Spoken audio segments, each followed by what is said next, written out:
Welcome liwat mga kaabyanan, no? Mga kapatid sa Panginoon, sa mga Bible believers, nakatune in kayo sa The Preacher's Notes, and we are studying Criterion against the King James Bible by the Professional Liars. Isang maiksing ah, ah, sulat na o kaya study na aking ginawa a few years ago, no? Patuloy po tayo sa pag-aaral ng kanyang salita. We have proven na kung saan ang mga Bible correctors, they attack the deity of Christ. Kaya po nagkaroon ng problema patungkol sa mga new versions wherein ang salita ng Diyos has been attacked by new versions, no? So, ma, uh, mag-scroll lang po kayo doon sa mga previous lessons natin and then learn something from it, no? I hope so, I pray so, no? Okay, patuloy po tayo sa ating pag-aaral. There is another Bible correctors, no? Manunulat ng Revised Committee by the name of Henry Cadbury, no? Ito pong sabi niya na siya po'y naniniwala that Jesus Christ was only a man. He also doubted the deity of Christ, no? This is not an exaggeration, mga kapatid, no? Or gawa-gawa ko lamang na mga accusation, no? Against this man, Henry Cadbury, no? You can research sa mga libro, like for example, People's Gospel Hour, mababasa niyo po ang mga comments na ito, no? Well, let me give you another example sa new versions kung saan po ay ina-attack po ang deity of Christ. When I say deity of Christ, yung pagka-Diyos po ng ating Panginoong Jesucristo. Acts 7:59 sa King James, ito pong pagkasabi. And they stoned Stephen, calling upon God, saying, Lord Jesus, receive my spirit. Notice, mga kapatid, and they stoned Stephen, calling upon God, saying, Lord Jesus, receive my spirit. Stephen was calling upon God. Malinaw yan. But he was saying, Lord Jesus.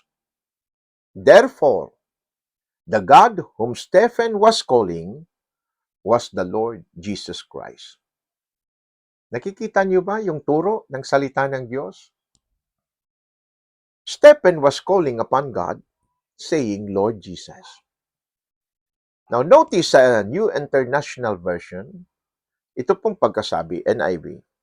And they went on stoning Stephen as he called upon the Lord and said, Lord Jesus.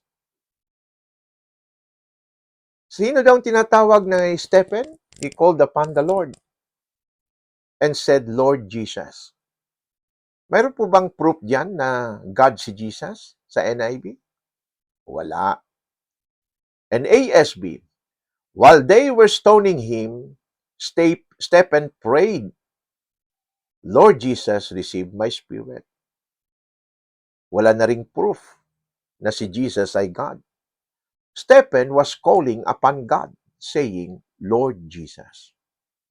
Kaya po, malinaw sa King James Bible that Jesus Christ is God. Sa Catholic Bible, sa Good News Bible, GNB, they keep on stoning Stephen as he called out to the Lord Jesus. Wala na rin yung proof na si Jesus ay God.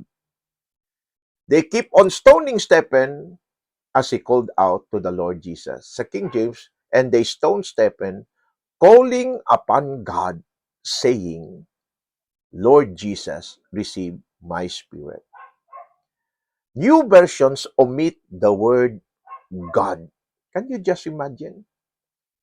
So that it will only say that Stephen was calling to the Lord Jesus. However, ang King James Bible po, Stephen was not calling to the Lord Jesus Christ, but it reveals that the Lord Jesus Christ, whom he was calling, was God. Malinaw po, mga kapatid. Another new versions writer by the name of Julius Brewell, reviser, he said, the dates and the figures found in the first 5 books of the Bible turn out to be altogether unreliable. Wow, another one. Full-blooded skeptic. Involved itong Julius Browell sa Satanic Bibles. Siya at ang kanyang mga kaibigan na mga professional liars, na kinikilala as holy men of God by many, hiding behind their scholarships, question the veracity of the first 5 books. But ayon sa ating Panginoong Jesucristo, the Lord Jesus Christ, Jesus Christ believes that every word in the first 5 books of the Bible, Genesis, Exodus, Leviticus, Numbers, and Deuteronomy, are infallible, mga kapatid.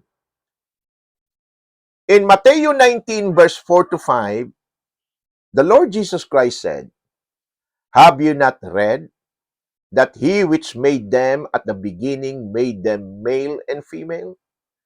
And said, For this cause shall a man leave father and mother, and shall cleave to his wife. And they twain shall be one flesh." Alam niyo kung anong kinoquote ni Jesus Christ? Genesis 2:24. Jesus Christ never questioned the authority of Genesis, that it is the truth.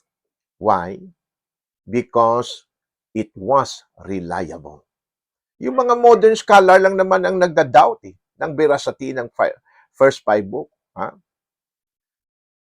Dapat isipin natin, and we must always remember that Julius Browell was only hoping na hindi po natin i-check out ang kanyang claim na may mali yung first 5 books. Ang ini-expect niya lang, dahil scholar siya, maniniwala na tayo sa kanya. He wants us to take his opinion blindly. Yun pong problema ngayon . Ang goal niya kasi is to become the final authority for the body of Christ and not the Bible. Okay, we have proven that Jesus Christ never questioned Genesis, therefore it is reliable. Tingnan natin yung Deuteronomy. Matthew 19 verse 7. Ito pong pagkasabi, they say unto him, "Why did Moses then command to give a writing of divorcement and to put her away?" Saan po nababasa yung writing of divorcement? Deuteronomy 24 verse 1. So the book of Deuteronomy is reliable. In spite of many scholars trying to question the veracity of the Pentateuch. Mark 12:26. And as touching the dead that they rise, have you not read in the book of Moses? Sabi ni Jesus, how in the bush God spake unto him, saying, I am the God of Isaac and the God of Jacob. Again, Jesus Christ was pointing to Moses' experience in Exodus chapter 3, verse 6. Also, we notice that before Christ cited Exodus, he told the Sadducees, do you not therefore err because you know not the scriptures? Mark 12:24. Therefore, Christ considered, my friend, the book of Exodus as scriptures. Okay? Another one in John 7:21. Jesus answered and said unto them, Moses therefore gave unto you circumcision, not because it is Moses, but of the fathers. And ye on the Sabbath day circumcise a man. So again, Christ was referring to the book of Leviticus. And then John chapter 3 verse 14, and as Moses lifted up the serpent in the wilderness, even so must the Son of Man be lifted up. Jesus Christ was quoting the book of Numbers. While scholars question the Pentateuch, the first 5 books, Jesus Christ never questioned them. Let us believe the Lord Jesus Christ. Our King James Bible is pure, preserved, and infallible. May the Lord bless us all. God bless. God bless.